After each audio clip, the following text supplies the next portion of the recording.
I'm Kate. I grew up in northern Wisconsin.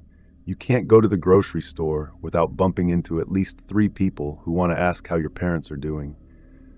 We lived a few miles outside the actual town, and behind our neighborhood stretched this huge stretch of woods. It wasn't really protected land or a park, just miles of trees, old logging trails, and some creeks that had been there forever. Most kids I knew grew up being warned not to go too far into those woods. Not because of bears or anything like that, but because the place just had a reputation. People always described it as strange. There were old rumors about loggers who went missing back in the 40s, hunters who claimed they heard people laughing out there, stories about strange piles of sticks or bones. It wasn't something people sat around campfires and tried to scare each other with, not like urban legends. It was more like an unspoken understanding. The woods were fine during the day if you stuck to the paths, but everyone knew they weren't normal. By the time I was in my mid-20s, I had started biking a lot. I worked at a little shop in town, and after long shifts, I liked to burn off steam by biking through the trails behind our house. I loved the exercise, and I liked how quiet the woods were. I was 26. The day it happened, I remember it was a Sunday because I had worked the early morning shift at the coffee shop. Sundays were always brutal since people came in after church, and I had been on my feet since 5 a.m., brewing espresso and making lattes for half the town. By the time I got home around 2 in the afternoon, I was exhausted, but instead of collapsing in bed, I decided to ride my bike for a while. It had rained the day before, so the woods smelled fresh, like wet leaves and mud. The air was heavy with humidity, but not unbearable. I slipped on my old helmet, which had a crack in it from when I dropped it on concrete a few weeks earlier, and filled up the water bottle that clipped to my bike. My dad had rebuilt the bike years ago from spare parts, so it rattled a little when I hit bumps, but it was reliable.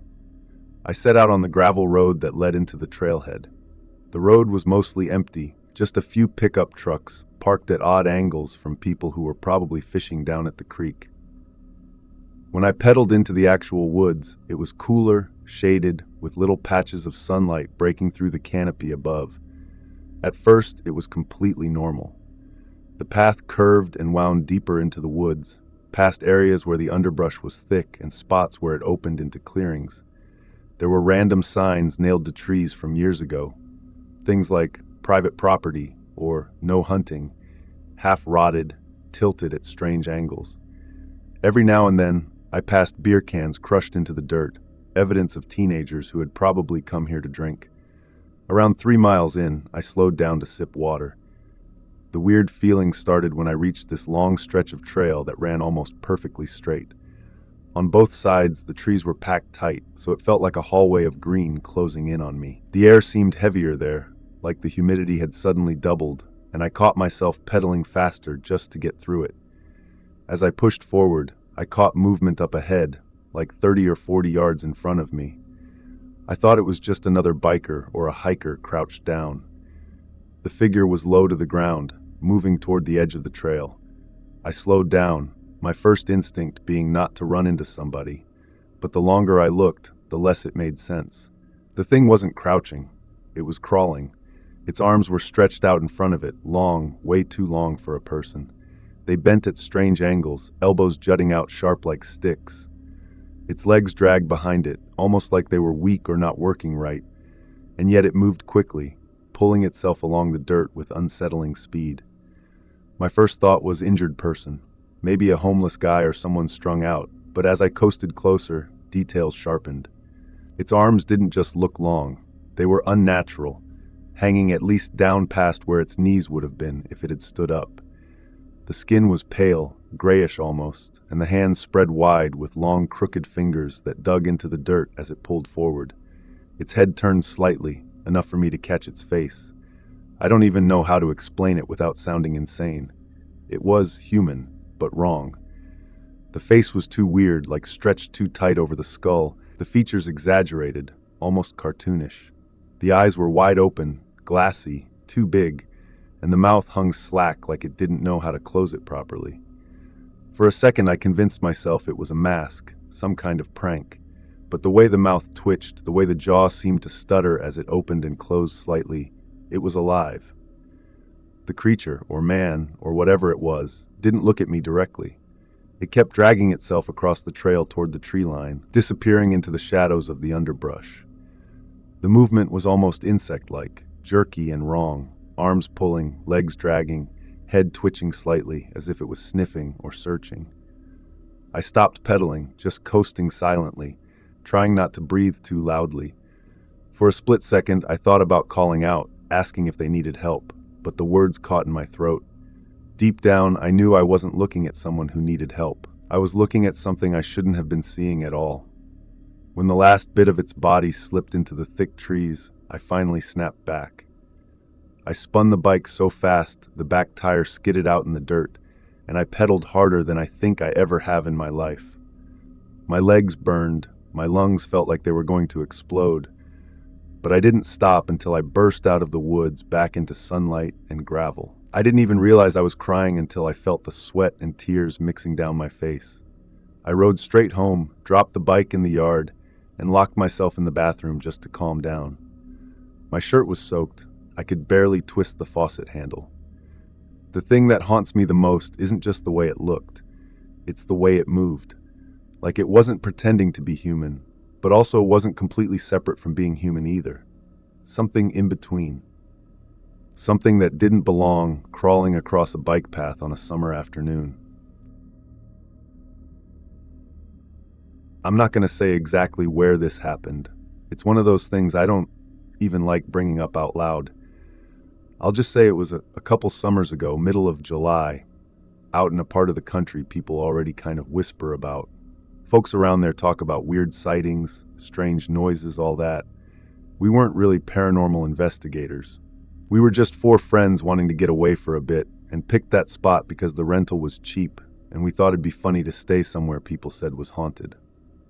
I'll start by saying I'm a 28-year-old guy. I'd come home around 6 in the morning, crash for a few hours, and then stay up late most nights. I smoked too much back then, drank too much, same as my buddies. This trip was basically supposed to be a way to just decompress, party a little, forget about work. The group was me, my buddy Kyle, his cousin Shane, and my longtime friend Cody. We all grew up in the same town. Kyle and I used to skateboard together as teenagers. Shane was the wild one, like the guy who'd always try to jump off the roof into a pool or stir up trouble in bars. Cody's more laid back, the type to sit back and listen while everyone else talks. We booked this little house on an app, like a single-story rental someone had on the outskirts of a small town. Dark green trim around the windows looked like it hadn't been painted in years. The photos online made it look cozy, but in person it had kind of a damp, shut-up smell, like nobody had lived there for a while. When we got there, it was hot out. Somebody before us had left one of those plug-in air fresheners by the couch that barely worked, so you'd get these random bursts of fake lavender mixed with damp carpet. The living room had a sagging couch, a mismatched recliner, a little square coffee table with cigarette burns on it, and a small TV that only got local channels. The kitchen was tiny, just a stove, fridge, and a little two-person table shoved into the corner. The bedrooms were small too, like barely enough space for a bed and a dresser. The first day we went into town, bought too much beer and some bags of chips, burgers for the grill, the usual. I remember the cashier at the store making a comment about, "You boys staying out there," in this kind of knowing way, like she didn't have to explain what she meant. Shane just laughed and said, "Yep, we're ghost hunting." We grilled out that afternoon. Shane kept messing with the fire, making the flames way higher than they needed to be, and Kyle was already half drunk by 6. Cody and I sat on the porch, watching cars go by on the road maybe a quarter-mile away. The porch had this rickety wooden swing that groaned every time someone sat on it. I only mention all this to show how normal it all felt at first. Just 4 guys out in the sticks, drinking beer, swatting mosquitoes, joking around. It was close to sunset the first time I saw something strange. I'd wandered off into the yard, just walking the edge of the property while smoking. The grass back there wasn't really mowed, more like knee-high weeds in spots. There were trees like 30 yards back, thin ones, lots of underbrush, and the ground dipped a little, so you couldn't see far. I saw movement, like someone walking parallel to me, deeper in the tree line. I thought it was just another person out hiking, or even a neighbor. The sun was setting behind the trees, so the light was all golden and made everything look kind of hazy.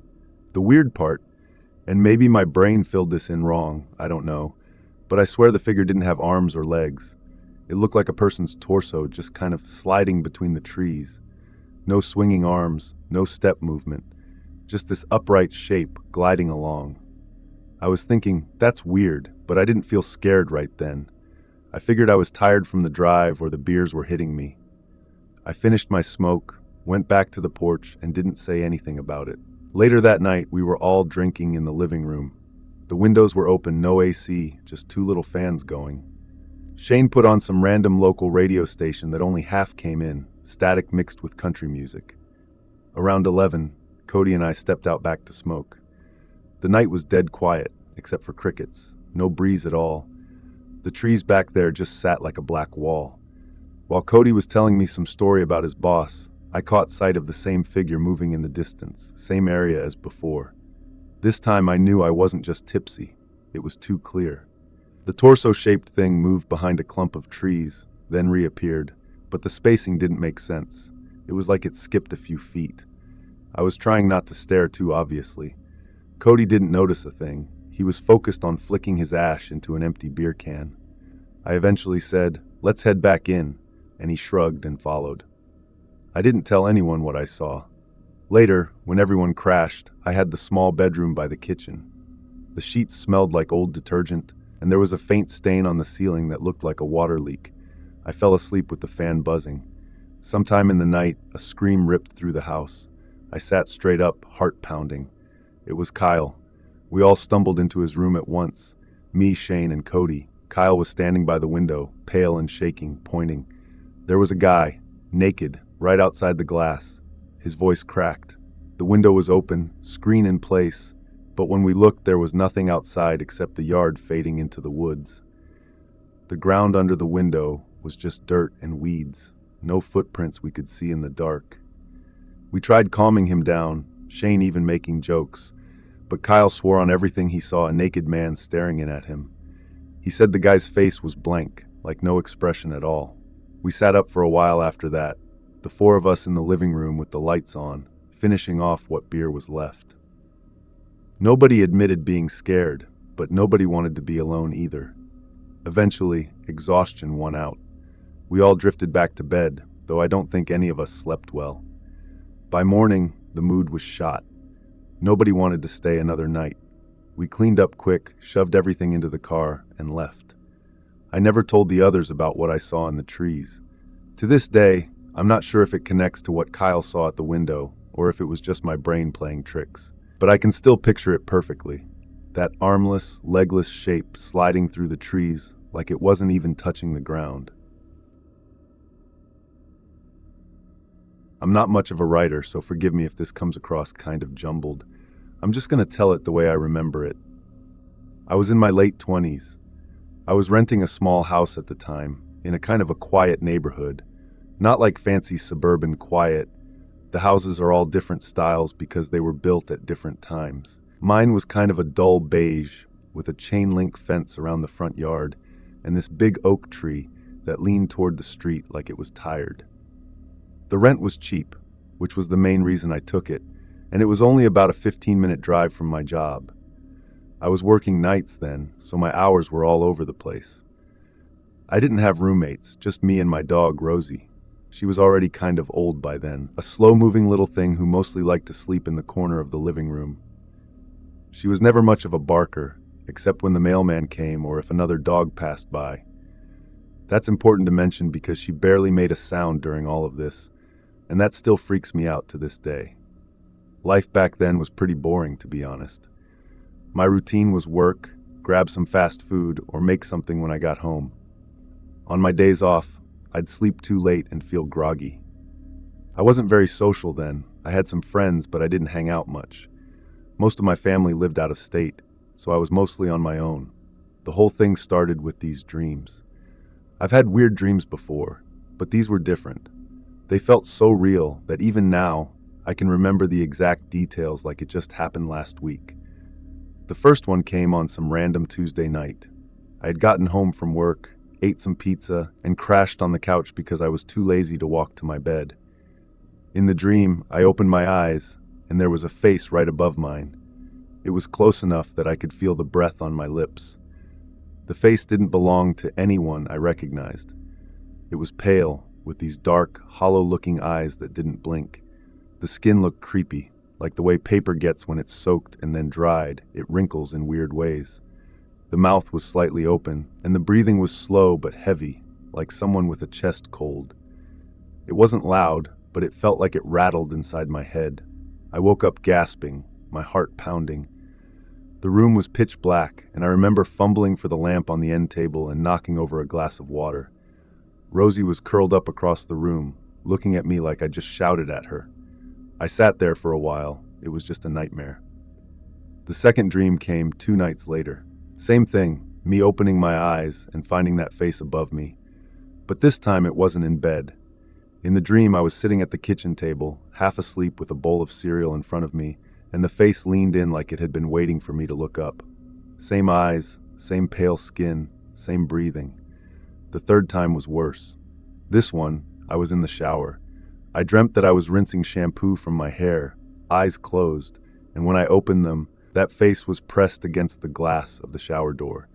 So close the glass fogged up around the nose and mouth. I couldn't move. I just stared at it until I woke up, soaked in sweat. After the third one, I started dreading going to sleep. I'd leave the TV on, keep the lights on in the hallway. For about a week, nothing happened.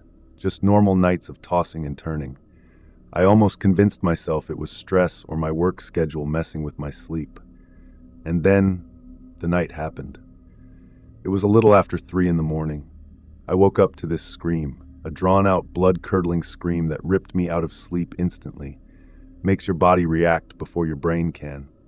I sat straight up in bed, my ears ringing, trying to figure out where it came from.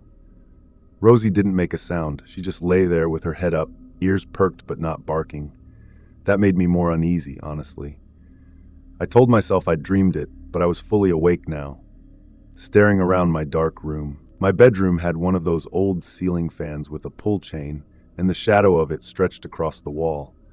For a second I thought the chain was moving on its own, but it wasn't. I tried to lay back down, but I saw something in the corner of the room. It wasn't like a shadow flicker or my eyes playing tricks on me. It was a figure, tall and dark, standing where the corner met the wall. Standing there like someone who'd been waiting. My chest tightened so bad I couldn't breathe. I scrambled out of bed and ran straight out of the room, slamming the door behind me. I must have stood in the hallway for a full minute, heart pounding, staring at the door. Rosie followed me, tail tucked, pressing against my leg. I wanted to believe I was half asleep, but the hallway light was on, and I was wide awake. Finally, I grabbed a kitchen knife and forced myself back into the room. The corner was empty. Nothing was there. The air still felt heavy, though, like the way it does after someone's been in a room too long. I left the light on and sat in the living room with Rosie until morning. The next day, I asked my neighbor if she'd heard a scream during the night. She said, "No, but you're not the first one to ask me something like that." She told me people never seemed to stay long in my house. She'd lived on that street for 20 years and said the place had gone through renters every few months. 6 months was the longest she could remember anyone lasting. I pressed her on why, and she just said people complained about noises, about shadows, about feeling watched. She laughed it off like it was neighborhood gossip. I tried to tough it out after that, but I couldn't sleep in my bedroom anymore. I started crashing on the couch with the TV on, knife on the coffee table. Nothing else happened for a while. No dreams, no figures, but I never felt comfortable in that house again. I ended up breaking my lease. I told the landlord I had family stuff and needed to move, but the truth is, I couldn't shake the feeling that something had taken an interest in me.